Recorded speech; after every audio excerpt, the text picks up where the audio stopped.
Le plan de sauvegarde, de refondation et de reconstruction a été restitué mardi par le gouvernement. Il s'articule autour de 16 objectifs stratégiques répartis sur les 4 modèles. D'abord, le modèle économique avec 6 objectifs. Préserver un pouvoir d'achat décent, restaurer l'attractivité du territoire et sa compétitivité, libérer le financement de l'économie, adapter l'aménagement du territoire et les infrastructures aux besoins de la population, redéfinir le modèle de la filière nickel et engager des grands travaux d'infrastructure. Des grandes orientations se précisent, la préservation du pouvoir d'achat qui passe par la prolongation du chômage partiel jusqu'à mi-2025. Autre mesure majeure, la suppression du SMAG au profit du SMG. Autre priorité, la réforme du modèle santé et social qui se décline en 3 objectifs. Viabiliser le système de santé calédonien et le rendre efficient, maîtriser les dépenses de la protection sociale, renforcer la politique de la famille.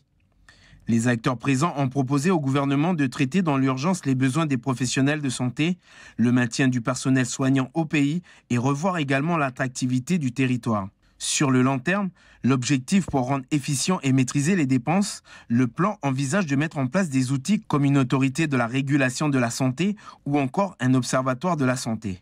Au niveau du modèle institutionnel, le plan cible 3 objectifs: rendre l'action publique plus performante, optimiser la répartition des compétences, promouvoir l'expression et la représentation de la société civile. Parmi les axes de travail, il y a la préservation des services publics essentiels ou encore la privatisation de certains. La réforme de ce modèle passe aussi par la diminution du millefeuille administratif.